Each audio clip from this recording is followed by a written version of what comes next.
그곳을 지나가시다가 마태라는 사람이 세간에 앉아 있는 것을 보시고 이르시되 나를 따르라 하시니 일어나 따르니라.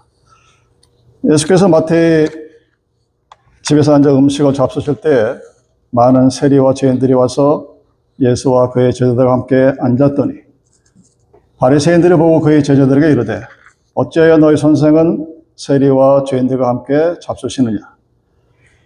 예수께서 들으시고 이르시되 건강한 자에게는 의사가 쓸데없고 병든 자에게라야 쓸데있느니라. 너희는 가서 내가 궁의를 원하고 제사를 원하지 아니하노라 하신 뜻이 무엇인지 배우라. 나는 의인을 부르러 온 것이 아니요 죄인을 부르러 왔노라 하시니라. 아멘. 종교 심리학이라는 과목이 있습니다. Religious Psychology. 거기에 요나의 신드롬, 조나 신드롬이라는 말이 있습니다. 요나의 뜻이 하나님과 뜻과 대치될 때, 즉 내가 원하는 것과 하나님의 뜻이 맞지 않다는 것을 알았을 때 느끼는 고뇌와 갈등을 가리키는 것이 요나의 신드롬이라는 말입니다. 요나가 하나님의 깊으신 뜻을 헤아렸으면 얼마나 좋았을까 하고 생각하는 거죠. 물론 순종을 했습니다. 니느웨에 가서 말씀도 외치고 증거하라. 그것만 알았지 그 말씀에 순종하지 아니할 때 어떻게 된다는 것까지는 몰랐습니다. 그러니까 요나의 신드롬은 하나님의 뜻이 무엇인지를 몰랐을 때 우리 인간들이 갈등하고 고민하는 그런 것들을 이야기합니다. 자기 자신의 뜻은 알고 있었지만 하나님의 뜻은 몰랐던 거예요. 그래서 본문이 오늘 가르침을 따라 그 뜻을 헤아리라 그리고 배워라 하는 것이 굉장히 중요한 메시지입니다. 제정 러시아가 망하기 전에 그 러시아 정교의 신학자들 사이에 아주 큰 디베이트, 토론이 있었습니다. 자, 성찬식을 진행하는데 성찬식은 큰 잔 하나에 대하죠. 거기 포도주가 이만큼 달려있습니다. 파리가 빠져 죽었어요. 고민을 합니다. 파리가 죽긴 죽었는데 성찬에 쓰이는 포도주에 죽었으니까 이 아이가 영생을 얻은 것이냐 천국에 간 것이냐 이걸 두고서 두 파가 나눠서 망할 때까지 싸웁니다. 파리에게 구원이 있을까요? 없습니다. 파리에게 천국과 지옥이 있을까요? 없습니다. 근데 그럼에도 불구하고 토론을 합니다. 왜?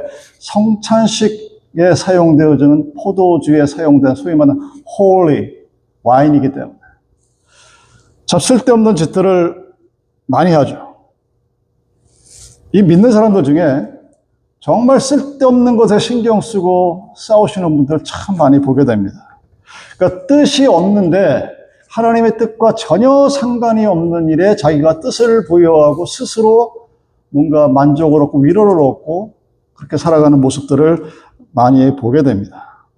본문이 우리에게 이렇게 얘기합니다. 하나님께서는 우리에게 뜻을 주셨다. 어떤 경우에 그것을 얘기합니다. 그 뜻이 무엇인지를 헤아려 보아야 합니다. 마지막 9장 13절에 이렇게 얘기 나오죠. 내가 궁의를 원하고 제사를 원하지 아니하노라 하신 뜻이 무엇인지 배워라. 나는 의인을 부르러 온 것이 아니요 죄인을 부르러 왔노라. 배워라 그랬습니다. 여러분 이 시간에 이 하나님의 뜻이 무엇인지 내 뜻과 무엇이 다른지 헤아리고 그리고 깨닫는 그런 시간이 되기를 바랍니다. 9장 10절에 보면 그 부르심의 뜻이 무엇인가가 설명되어 있습니다. 우리는 성경에 어떤 부자 청년이 예수님께 찾아와서 자신의 갈등을 얘기하는 것을 압니다. 당신을 믿으면 내가 영생을 갈 건 알겠는데 그런데 한 가지 고민이 있습니다. 내 많은 돈은 어떻게 할까요? 예수님이 뭐라고 대답하십니까? 버리고 떠나라. 청년이 뭘 고민합니까? 어렸을 때부터 율법을 알았고 계명을 지켰다고 자부하고 나름대로 믿음이 있다고 생각했는데 예수를 따르자니 돈이 너무 아까운 거예요.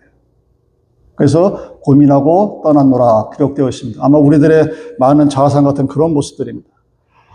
돈이냐 예수냐 할 때 예수님도 영생도 저버리고 돈을 따라간 사람의 모습입니다. 사실은 굉장히 미련한 사람입니다. 왜 그랬을까요? 주님이 나를 따르라 했을 때 돈을 버리고 그러니까 내 거를 싸그리 버리고 나는 거지가 돼서 주님을 따라라 그렇게 얘기했을까? 성경 전체의 맥락을 보면 그건 아닙니다. 네가 먹고 살 거 남겨두고 먹고 사는데 충분한 것 이외에도 남는 게 있으면 그것은 너만을 위해 쓰지 말라는 것이 성경의 뜻이에요. 재물이 많은데 그 모든 재물이 다 나에게 주어졌으니까 다 내 거니까 나만을 위해서 사용하지 말라는 그런 뜻일 것입니다. 근데 그럼에도 불구하고 그 뜻을 헤아리지 못하고 그 돈이 너무 아까운 거예요. 그러니까 주님이 내가 주님을 따랐을 때 받는 축복의 어떤 모습들을 알지 못하고 돈을 버렸을 때 다가오는 상실감들이 너무나 아까워서 그 부르심에 따라가지 못합니다. 불쌍한 자의 모습들이죠. 자, 9절과 10절 이렇게 있습니다. 예수께서 거기서 떠나 지나가시다가 마테라 하는 사람이 세간에 앉은 것을 보시고 이르시되 나를 쫓으라 하시니 일어나 쫓으니라. 예수께서 마태의 집에서 앉아 음식을 잡수실 때 많은 세리와 죄인들이 와서 예수의 그 제자들과 함께 앉았더니 라고 합니다. 예수님이 가버니움이라는 초기에 그 전 공생애를 주 장소였던 가버나움에 갔을 때 마테라는 자를 보게 됩니다. 큰 세관, 지금 치면 IRS죠. 국세청의 기관이 있는 그곳에 있는 마테를 보고 몇 마디 안 합니다. 그냥 일어나 쫓으라 하니까 쫓았다. 이렇게 기록되어 있어요. 굉장히 심플하죠.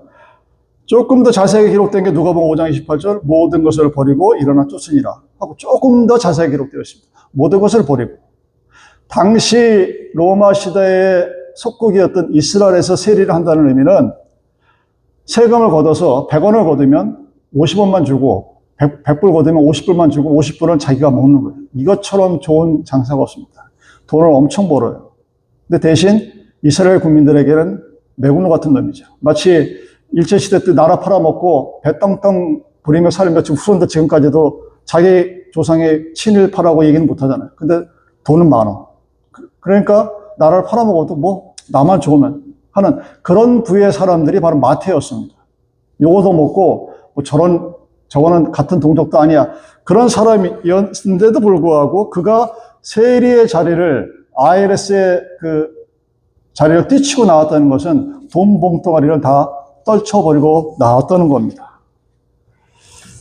돈만 있으면 된다고 해서 자기 같은 동족의 피를 빨아먹던 사람이 예수가 한마디 했는데 그 한마디를 쫓아 떠나갑니다.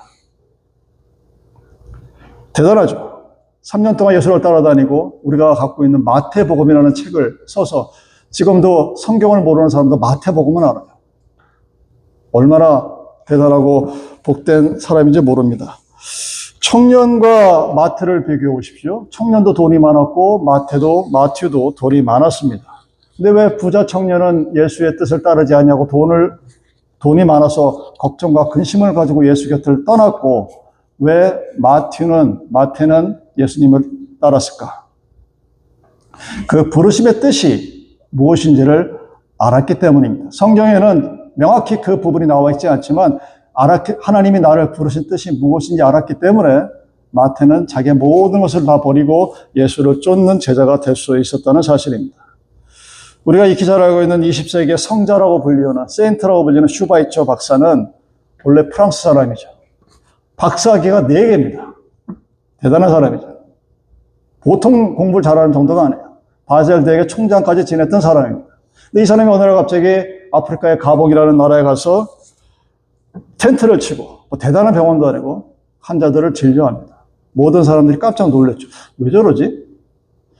슈바이처가 갖고 있었던 당대의 명예와 부를 갖고 살 수 있는 사람들은 흔치 않습니다.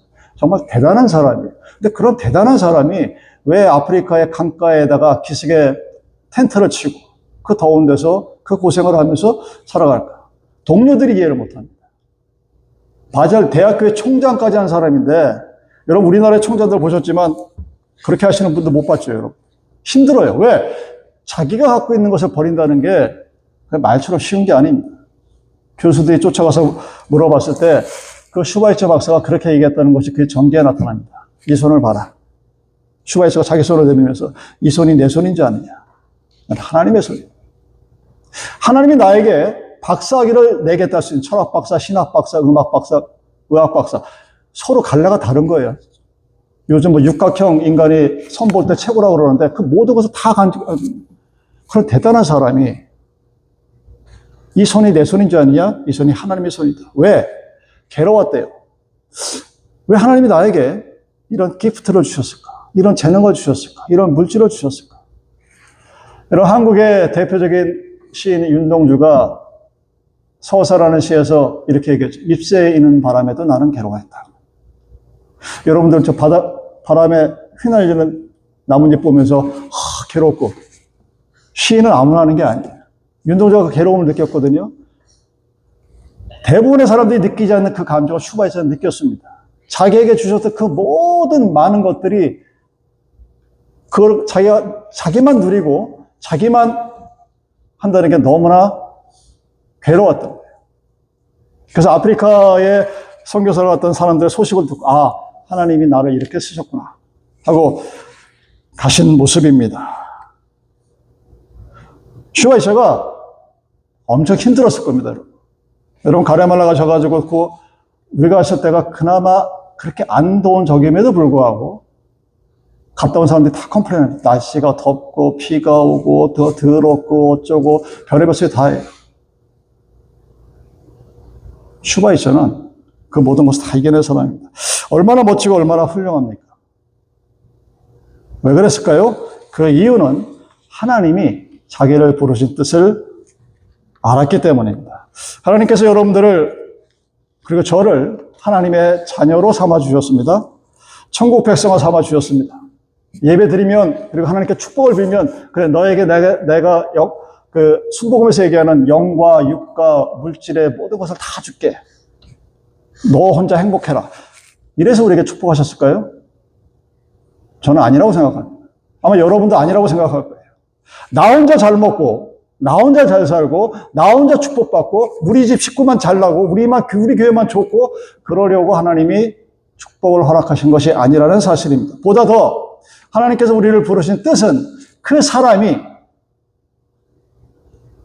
그 손을 통해서 하나님의 모습이 보다 더 나았게 보다 더 훌륭하게 남겨놓으라는 하나님의 부르심이 있을 것이라고 이 본문은 말하고 있습니다. 두 번째, 여러분들 그리고 우리가 배워야 할 것은 유익함의 뜻입니다.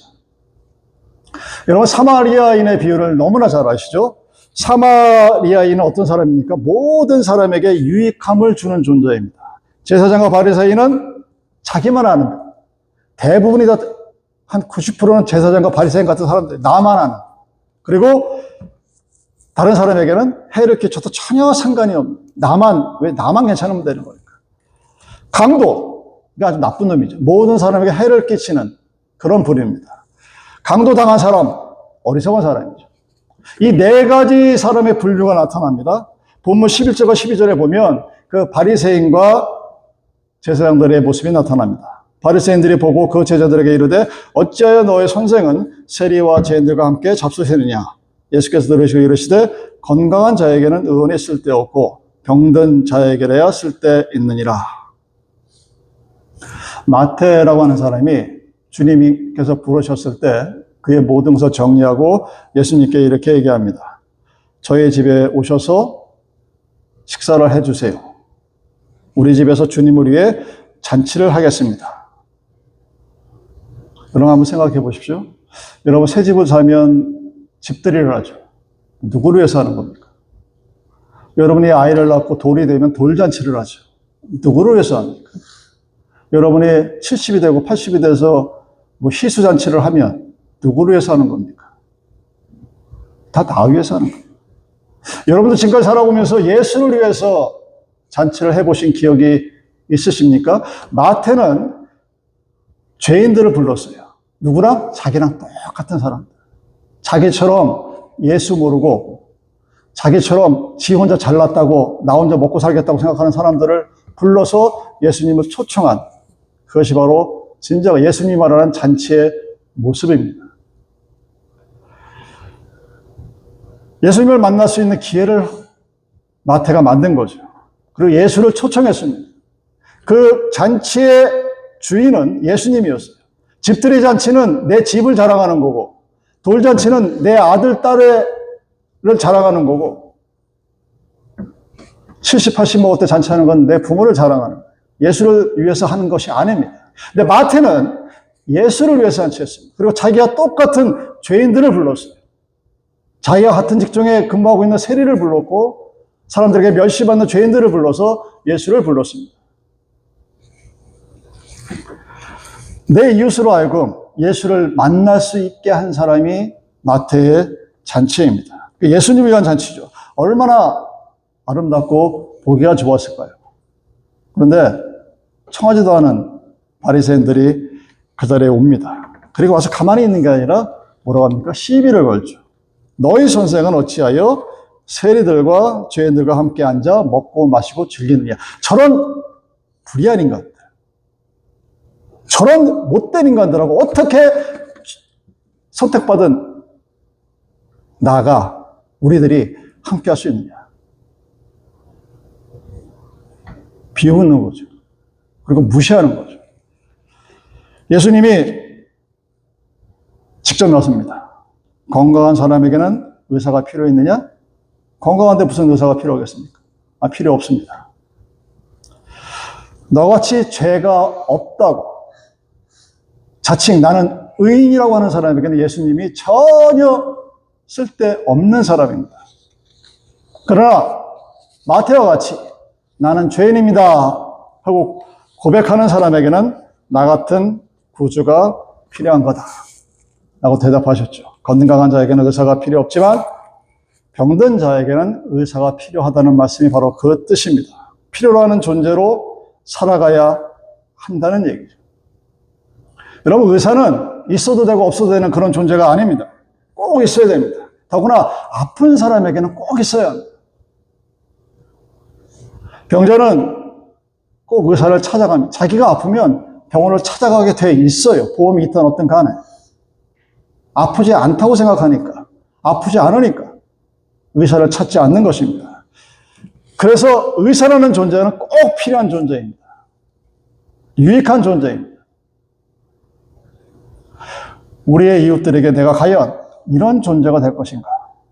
나는 의인이로소이다 하면서 교회에서 믿음 생활을 하게 되면 정말 이제 피곤해지기 시작합니다.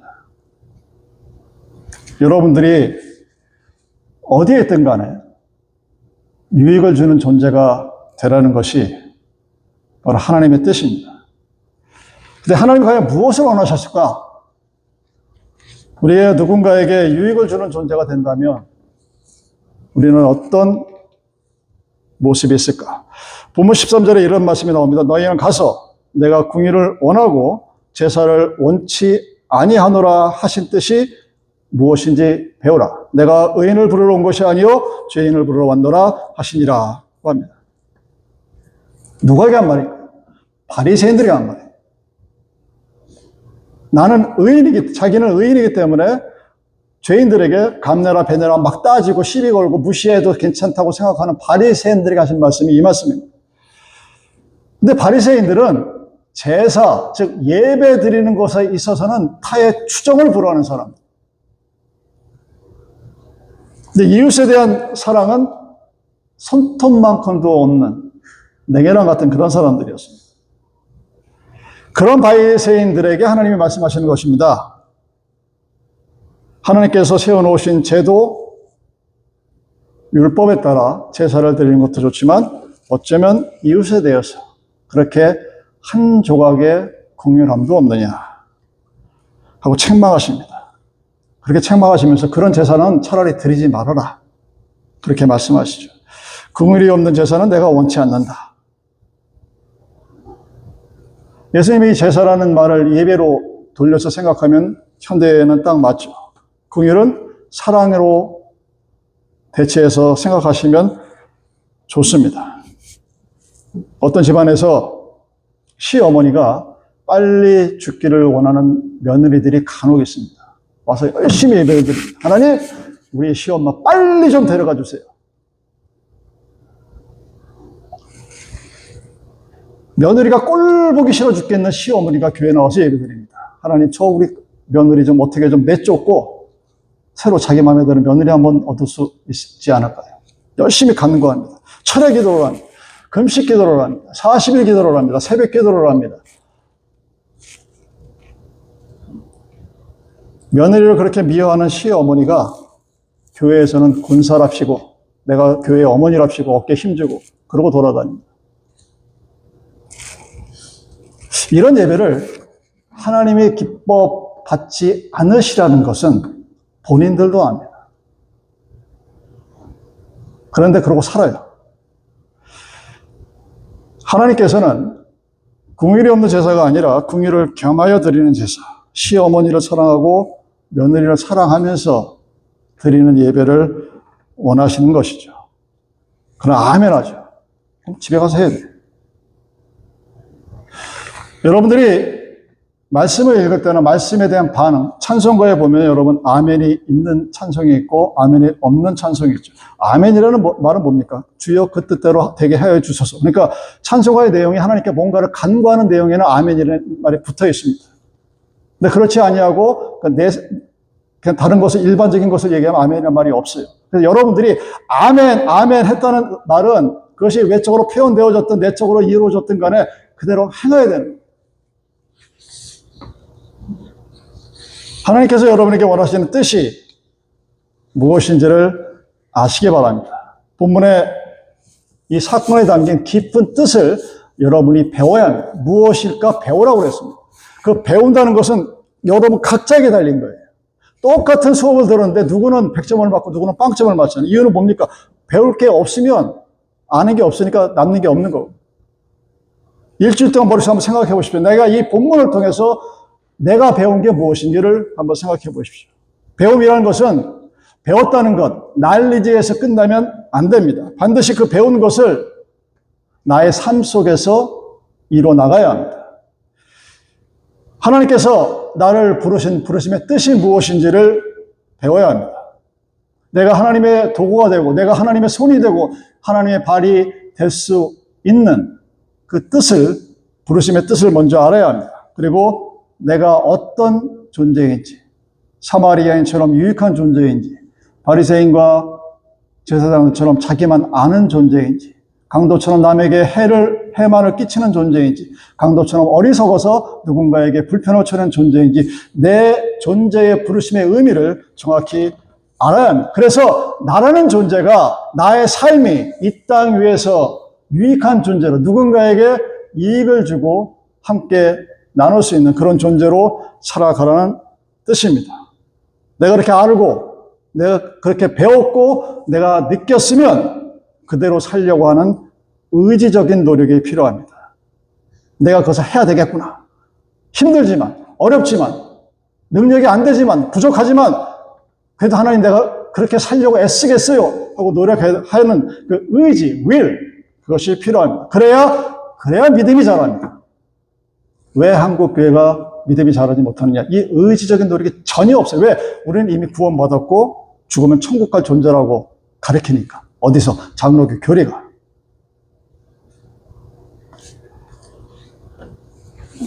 하나님께서 우리들에게 무엇을 원하십니까? 본문은 긍휼이라고 합니다. 다른 말로 하면 사랑이겠죠? 긍휼이 없는 사람에게는 긍휼이 없는 심판을 받게 됩니다. 예배만큼 중요한 것이 긍휼이고 사랑입니다. 하나님은 나 스스로가 구원받을 만한 자격이 있어서 받은 것이 아님을 내가 알기를 원합니다. 내가 죄인이라서 하나님께 구원받은 것. 바리새인과 제사장의 특징은 뭐냐면 자기는 죄인이 아니라는 거예요. 나는 이미 선택받았기 때문에, 나는 이미 의인이 됐기 때문에 그 모든 것이 다 면제부가 됩니다. 그래서 사랑하지 않아도 문제가 안 돼요. 그들의 교리죠. 근데 예수님은 내가 은혜를 받고 목사가 되고 장로가 되고 집사가 된 것이 내가 죄인이었다는 사실을 알기를 바라요.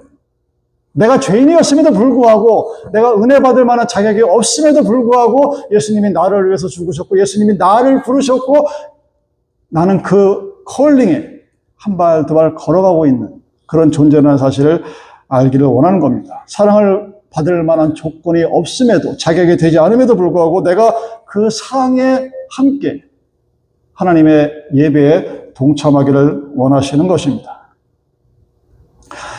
많은 사람들이 성경을 자기가 보고 싶은 것만을 보기를 원하는 사람들이 제사보다 국률이 낫다 하니까 어떻게 반응합니까? 그래, 나는 그럼 봉사활동을 할 거야. 예배 시간에 나는 봉사활동을 할 거야. 예배 시간에 나는 가서 가난한 사람들에게 빵을 나눠줄 거야. 밥을 나눠줄 거야. 그렇게 생각하는 사람도 많고 실제로 그렇게 살아가는 사람이 많습니다. 그래서 교회에서 여러분 각 개인들에게 가장 큰 뿌듯함을 줄 수 있는 게 뭔지 아십니까? 구제 행사하는 거예요.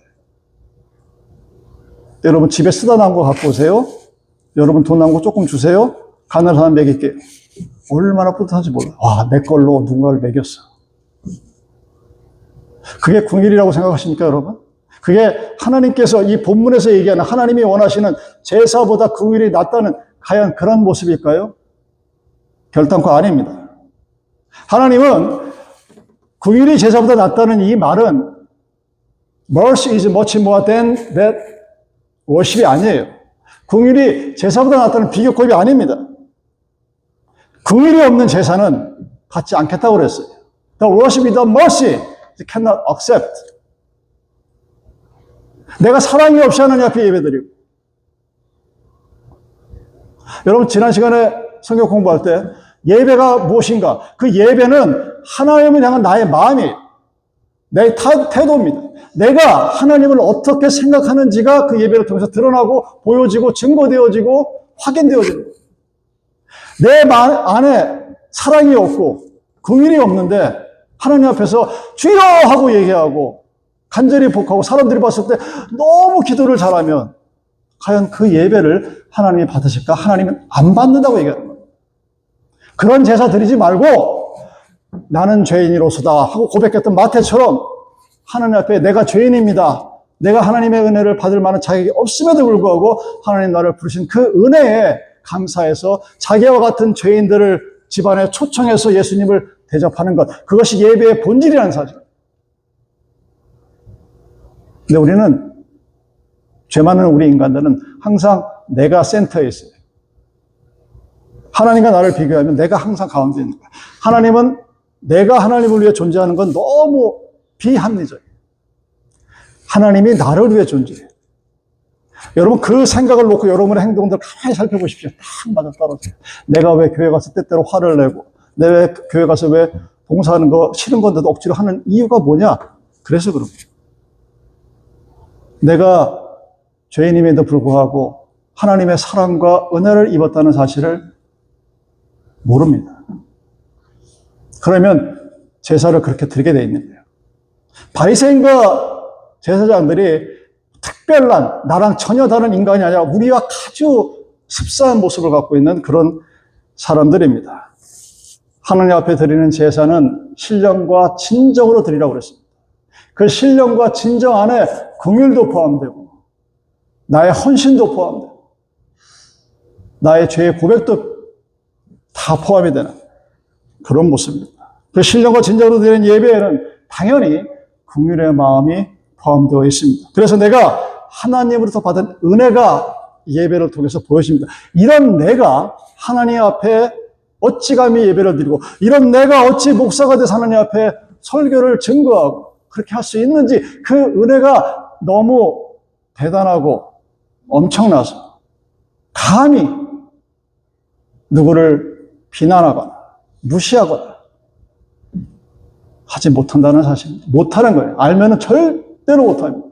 여러분이 하나님의 사랑을 내가 정말 느끼고 배웠다면 우리는 절대로 돈 없는 사람이라고 무시 못합니다. 나보다 못생겼다고 깔보지 못해요.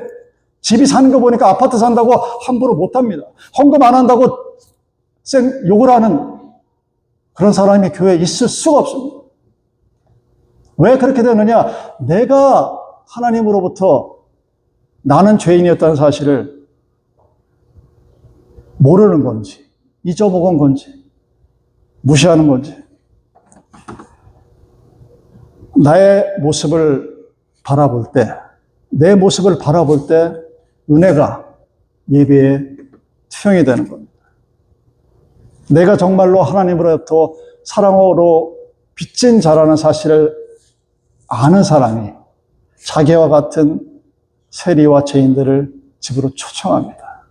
그리고 예수님을 부르는 거예요. 그것이 진정한 예배의 모습입니다. 이 뜻을 배우고 하는 우리들이라면 우리의 삶에서 이런 모습이 나타나야 합니다. 배웠으면, 알았으면, 느꼈으면, 그래서 우리 삶에서 실천해야 합니다. 비록 어렵다 하더라도.